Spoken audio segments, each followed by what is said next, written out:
सास का डर। क्या बात है बहू, सोई नहीं? नींद नहीं आई क्या रात में? हाँ नाना माँ जी, मैं सोई थी, बस नहाकर मैंने पूजा कर दी। आपके लिए नाश्ता बना दूं? सास जो बस 2 मिनट पहले सोकर उठी थी। अरे नहीं नहीं, अभी इतनी जल्दी खाना? मैं जरा वॉशरूम जा रही हूँ। सास वॉशरूम से बाहर आती है कि बहू हाथ में चाय लेकर खड़ी होती है। माँ जी चाय। हाँ जरा मुंह तो पोंछ लूं। माँ जी ये लीजिए, मैं पोंछ देती हूँ।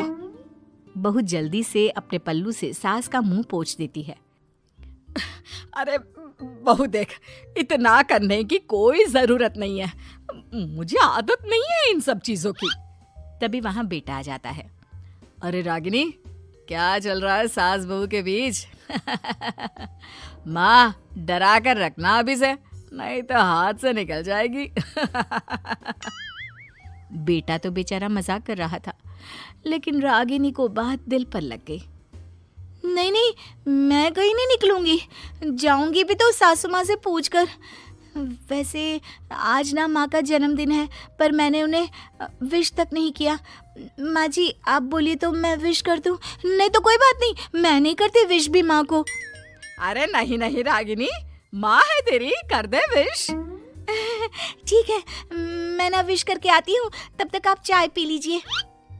सास चाय पीते पीते बेटे से कहती है, ये बहुएं ऐसी तो नहीं होती है।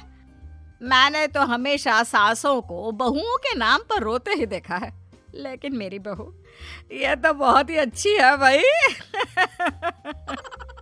माँ ज्यादा खुश ना हो, हाथी के दांत खाने के कुछ और दिखाने के कुछ और होते हैं, समझी? हो सकता है आज चिपक चिपक कर तुझे खुश करे, कल को मौका मिलते ही समझदार को इशारा ही काफी है। हाँ बेटा सही बोल रहा है तू, मैं ना इसको टाइट ही रखूंगी, कोई भरोसा नहीं होता ये बहू नाम के प्राणी का। बहू माँ को विश करके खुशी खुशी आती है, सोचती है कि सास के पास बैठूं। वो जैसे ही पास रखी चेयर पर बैठने जाती है कि सास जोर से चिल्लाती है, नीचे नीचे। क्या माँ जी? जमीन में बैठो, हमारे यहाँ सास की बराबरी में नहीं बैठा जाता, जमीन पर बिछा लो कुछ भी। बहू क्या करती, कभी सास को उस पर प्यार भी आता तो वो बेटी की बात को याद कर लेती, और उधर बहू को थोड़ा भी करने का मन करता तो पति की बात याद आती। काश मेरी शादी ही ना हुई होती। अरे कैसी बात कर रही हो, शादी नहीं होती तो मैं कहाँ से मिलता, और तुम कहाँ से मिलती मुझे? वैसे ये ख्याल आया क्यों? क्या जिंदगी है, ऐसे नौकरों जैसी जी नहीं जा रही है मुझसे। सोच रही हूँ कुछ दिनों के लिए मायके ही चली जाती हूँ। हाँ जाओ, लेकिन माँ से पूछ कर जाना, ठीक है? ना मैं उनसे नहीं पूछूंगी, मना कर दिया तो। वैसे भी मैं अब कुछ दिन आराम करना चाहती हूँ। तभी सास वहां से निकल रही थी, जो अपने बेटे और बहू की बात सुन लेती है। देख रागिनी, माँ को तो तू जानती ही है, कैसी जल्लाद सी है। अरे नई नवेली बहू के साथ ऐसे करते हैं क्या जो वो तेरे साथ करती है? मैंने तो कितनी बार समझाने की कोशिश की कि मेरी बीवी को बख्श दो, लेकिन नहीं। माँ को हैरानी होती है कि आखिर ये उसी की औलाद है जो ऐसी राजनीति सास बहू के बीच खेल रहा है। सास वहां से चली जाती है। रागिनी नहीं मानती तो रागिनी का पति सीधा माँ के पास जाता है और उसे सारी बात बता देता है। देख माँ, ठीक है ना, वो जाना चाहती है तो जाने दे, लेकिन बोल देना कि 2 दिन में वापस आ जाए। अरे बेटा 2 दिन क्यों, जब से शादी हुई है घर में लगी रही है, बच्ची ही तो है, जाने दो जब तक मन है।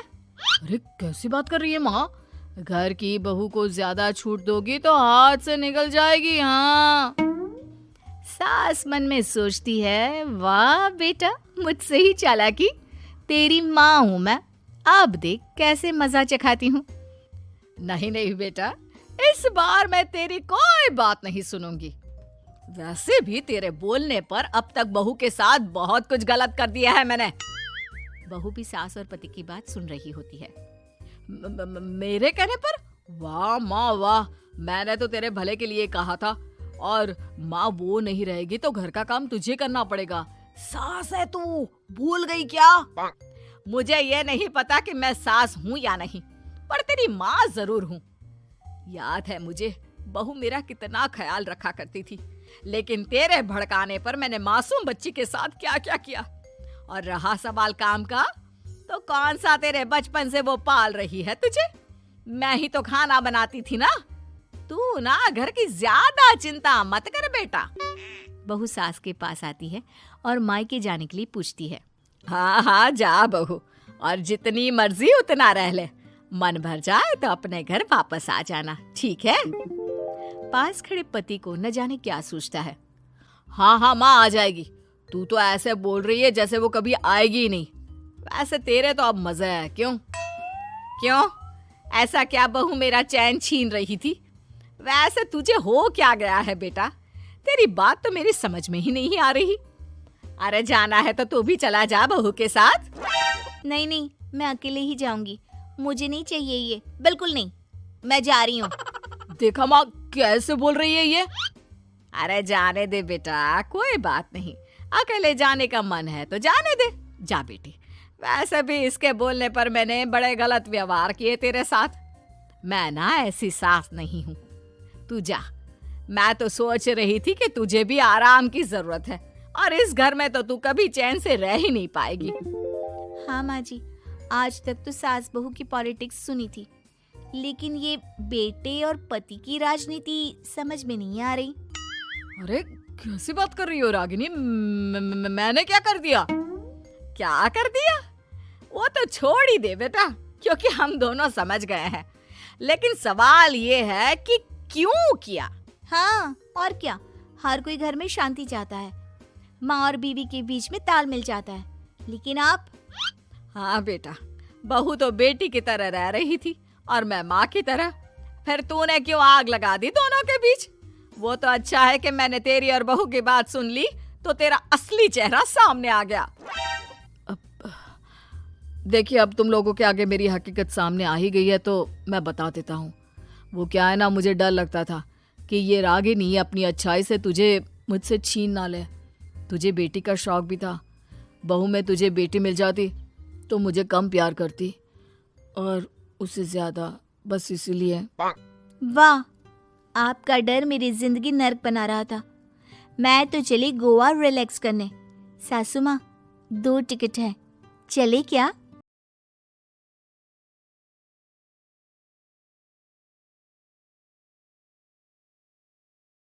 सास का दहेज। स्नेहा के बेटे की शादी शिल्पी से होती है। शिल्पी दहेज में हर सामान लेकर आती है जो पहले से ही स्नेहा के घर होता है। ये सामान स्नेहा के पापा ने उसे दिया था।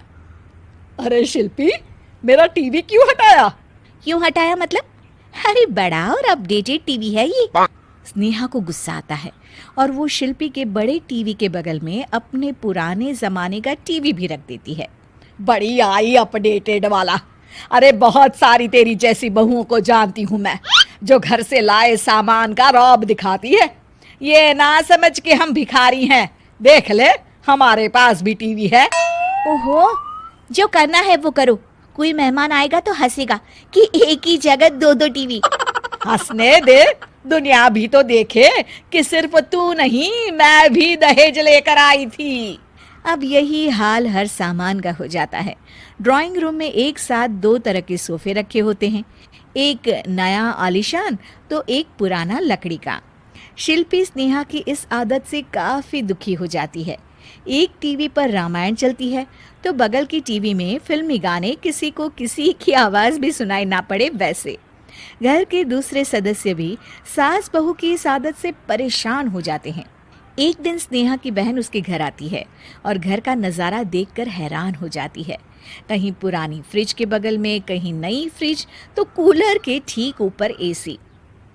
अरे स्नेहा, ये तूने घर की क्या हालत बना रखी है? बहू रानी, तू तो नए जमाने की लड़की है, फिर घर को कबाड़ी बाजार सा कैसे सजा रखा है? नया फैशन है क्या? देखिए ना मौसी, माँ जी अपना पुराना सामान निकालना ही नहीं चाहती। वो सोचते हैं कि उनका ही सामान घर में रहेगा। अरे बहन, तू इस मामले में ना बोल तो ही अच्छा है। मैंने बहुत सी बहुओं को देखा है अपने लाए सामान पर सास को धौंस दिखाते, और मैं भला किसी की धौंस को क्यों सहन करूं? मेरे पास तो सारा सामान है, और वैसे भी क्या कहते हैं, ऑल्ड इज गोल्ड। अब क्या था, शिल्पी ये सुनते ही भड़कती है और जोर जोर से चिल्लाने लगती है।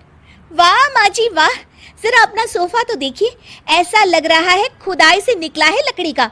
और मेरा सोफा देखिए कैसे लेदर की चमक और गुदगुदा सा है। अरे आपका तो पुराना धुराना सा है। शिल्पी देख, मेरे पिताजी ने जो दिया है वो उनकी निशानी है, उसके बारे में मत बोल। तू तेरा सामान ले जाकर अपने कमरे में रख ले। क्यों क्यों? मैं अपना सामान क्यों कमरे में रखूं? और जो मेरे ससुराल आए वो यही कहे, ओ कितना ओल्ड फैशन घर है। दोनों की बहसा बहसी में मौसी सर पकड़ लेती है। तुम दोनों जब देखो तब लड़ती रहती हो। मैं तो चली किचन में बादाम का शरबत बनाने। सुन, बादाम का सिलबट्टा जो मेरी माँ ने दिया था उसमें पीस लेना। तो शिल्पी बोल पड़ती है। मौसी कसम है आपको, आप मेरे पापा की दी मिक्सी में ही बादाम पीसिएगा। खैर, मौसी तो जाती है किचन में, लेकिन ड्राइंग रूम में सास बहू की बहसा बहसी जारी रहती है। तभी शिल्पी को गुस्सा आ जाता है और वो अपने पापा के दिए सोफे पर जाकर जोर से बैठती है, लेकिन तभी सोफा जोर से आवाज कर टूट जाता है। हे भगवान, ये क्या हुआ? ये सोफा कैसे टूट गया? बेटा, अब समझ में आया ओल्ड इज गोल्ड क्यों कहा जाता है। टूट गया ना तेरा सोफा। तभी किचन से जोर से आवाज आती है और मौसी काली पीली होकर किचन से बाहर निकलती हैं। शिल्पी, तुम्हारी कसम के चक्कर में मैंने बादाम के लिए मिक्सी का उपयोग किया था, लेकिन जैसे ही प्लग ऑन किया, अरे मेरा ये हाल हो गया। और भरोसा करो आजकल की चीजों पर। मैंने तो कहा था तुझसे, माँ की सिलबट्टे पर बादाम को पीसती तो तेरा ये हाल ना होता और स्वाद का स्वाद बरकरार रहता। अरे जब सब चीजें घर में थी तो क्या जरूरत थी तेरे पापा को सामान देने की। वैसे भी बहू, आजकल दहेज वही मांगता है जिनकी खुद की काबिलियत नहीं होती। आप ठीक कह रही हैं माँ जी। मेरे लिए ये सौभाग्य की बात थी कि आप लोगों ने पापा से कोई डिमांड नहीं की थी, लेकिन मैं आपको समझ ही नहीं पाई। मुझे माफ़ करिए। अब इस घर में नई चीज़ तभी आएगी जब पुरानी खराब